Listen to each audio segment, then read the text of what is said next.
Сайн байцгаана уу? Монгол Хүйтний төрийн бас байгууллагын малын эмч Шарвд орж байна.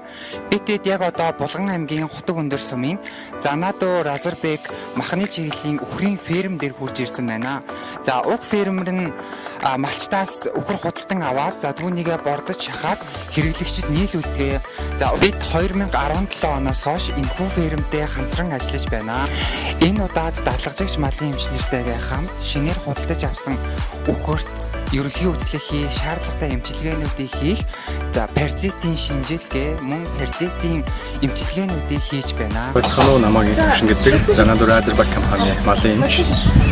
Манай компани онцлог бол уламжлалт жирийн мал аж ахуй, эрчимсэн фермийн аж ахуйд хослуулан явуулдаг буюу малчтаас өөрсдийн бүтээгдэхүүн болох бүсрийг худалдан аваад өөрсдийн ферм дээр авчираад 90 хоногийн дор хоногийн хугацаанд мал эмнэлгийн эрүүл мэндийн үзлэг шинжилгээнд хамруулан өөрсдийн бэлтгэсэн хичээлээр боловч тэжээдэг байгаа. Мал эмнэлгийн үйлчлэг Монгол Бүтээл байгууллагатай хамтран сүүлийн 8-9 жил хамтран ажиллаж байгаа.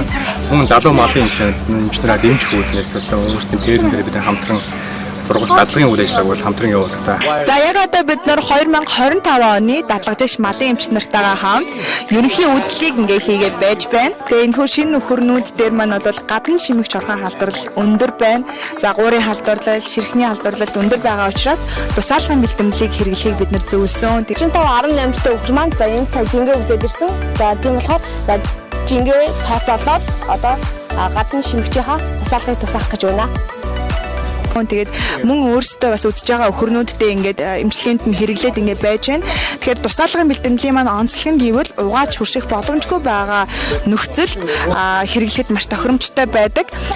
Хэрв та бүхэн энэхүү бүтээгдэхүүнийг хэрэглэх гэж байгаа бол зааврынхан дагуу хэрэглээрээ тунгийн хэвтрүүлж болохгүй. За мөн өөрийнхөө аюулгүй байдлыг хангах үүднээс бэлэн өмсөж хэрэглэх шаардлагатай.